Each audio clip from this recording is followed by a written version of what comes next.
Hey guys, and welcome to my channel.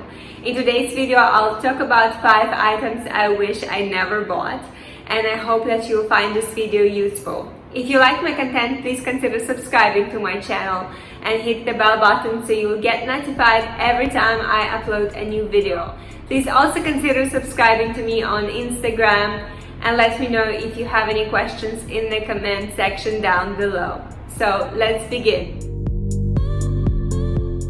The first item from the list is this bag, NEVERFULL from Louis Vuitton. I bought this bag probably about 11 years ago. I was so excited when I got this bag. I remember I was 1 year in my job in Singapore. I wanted to buy a big bag that I could take to work, and I went to store and I literally just showed to SA the bag I wanted to get, and I went to register and paid for it. I wasn't even offered a champagne when I was buying it. Well, back then I didn't know about all the perks buying luxury items. Now I know. Back to the bag. Well, I have to say the quality of this bag is pretty good. The only thing is it has a lot of issues with the hardware. For example, the gold came off and it really looks so different.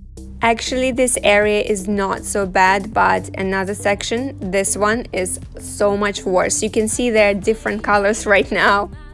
You know what? Many people complain about poor quality of Chanel bags, but I have to say I have about 25 bags and I never had any issues with the hardware. I bought 2 LV bags, I will show you the second one, and both of them had exactly the same issue. The other bag looks so much worse. I'm sure not all LV bags are like that, but I got 2 and I was struggling with the hardware of 2 bags, and I guess that experience put me off the brand completely. I now only look at ready-to-wear and maybe shoes sometimes, but not very often.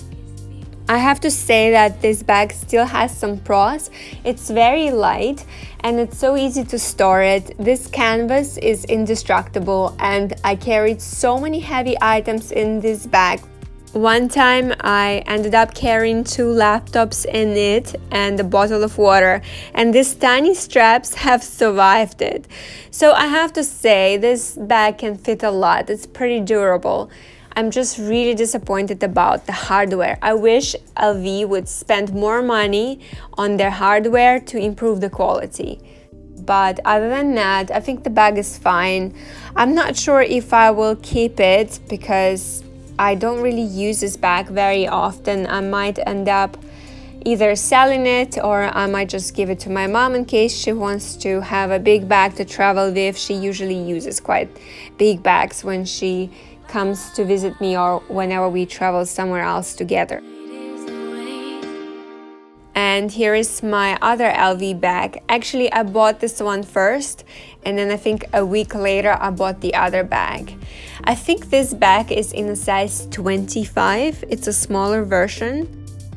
Again, I didn't have any issues with the canvas. I really think it's indestructible. The problem that I had is with the hardware. The gold in certain areas came off 6 months later again. And the zip as well, it doesn't look as nice and shiny, which is so disappointing. I never had any issues with the zip itself though, no problem whatsoever. While this bag can fit in quite a lot, it's actually not very easy to get into it. It's pretty narrow and I usually end up scratching myself on a zip, which is quite irritating. And also I don't like the fact that it doesn't maintain the shape, so you actually have to buy a bag insert for it, otherwise it just looks ridiculous. Even right now you can see it looks out of shape because I don't have a bag insert inside. I took it out because I'm cleaning it. And it's not very difficult to find a right bag insert. There are so many available online. They're not very expensive and they are great to have, even though they're making your bag quite heavy. It's just something to keep in mind. But other than that, I think I can't leave without the bag insert because it just looks ridiculous without it. And next up is this belt bag by Gucci. I actually bought this bag because of one of YouTubers that I used to follow some time ago. She was saying that this bag is so fantastic, it can fit in so much, and even that the trend will pass, she can still use it as a clutch, but she never disclosed that she was actually gifted the bag. Eventually, she actually ended up selling the bag. She had a sale vlog, and I was very disappointed.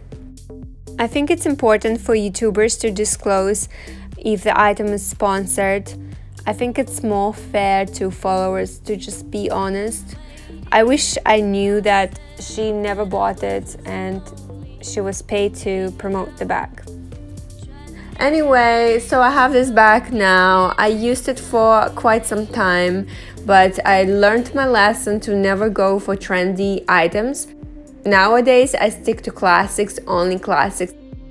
I want all the items that I buy to be timeless so that I can use them in 10 years and they will still look like they could have been bought this year.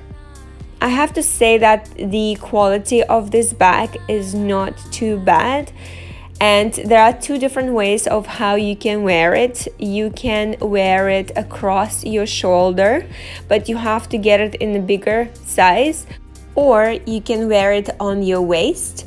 And I used to wear it with dresses, with jeans and jackets. It was my favorite way to wear it. Next up is my only Prada bag that I bought back in 2012. I got it from Changi Airport when I was flying to Philippines, Manila for a conference. It was on a Sunday, and a night before we went for a Zouk out party, and I stayed there until 7 a.m., went home, showered, and went to the airport. I was so happy to get this bag. I still love the color, but I have to say, I had so many issues with the hardware. Just look at that. It's staining the bag. It's so bad, and the gold came off. And I think I only used this bag 20 times. I didn't use it very often because it's such a delicate bag, and I'll show you what happened with leather. It's so bad. I wish I never bought this bag. It just got scratched so badly on the corners here. And I was very careful with it. I was very, very careful. I only took it to work. Every single side is scuffed. Here you can see the edges. It's so bad. And another area which is even worse. Look at that. It's just horrific. Yes, Prada is not as expensive as Chanel or Hermes or even Dior, but you know, I think for the money they charge, the quality could be better. And it just looks as bad and as cheap as something that I could have bought from Primark. And I actually think that the Primark bag would last me longer than this Prada bag. Really, I really think so. I think now I will send it to Bag Spa and maybe try to sell it. I mean, yeah, it's just so bad. That's why I'm staying away from Prada. And actually, I did have a lot of issues with their shoes as well in the past, even though I really love their style. They're so me. I only have one pair that is okay. The other ones just got destroyed. I'm very disappointed in the quality of this brand. Next up are the shoes from Gucci. I have to say, Gucci quality is pretty good. I never had any issues with the shoes or with the bag. It's always on point. But these shoes are not comfortable for me at all. I always get so many blisters when I try to walk in them. I feel more comfortable when wearing my high heels. I also don't like this leather creasing at the top. It doesn't look so nice, and I didn't wear them very often actually. This is it, guys. Thank you for watching. I hope that you liked this video. If you have any questions, please let me know in the comment section below. Please also consider subscribing to my channel and check out my playlists. I have posted quite a few videos about jewelry, travel, style and fashion, a few videos about Dior, Chanel bags, beauty products, luxury shopping. Please also consider checking out my Instagram account. My Instagram account is the same as my YouTube account, which is Black and Gold Style. Have a great day and I'll see you next time. Bye!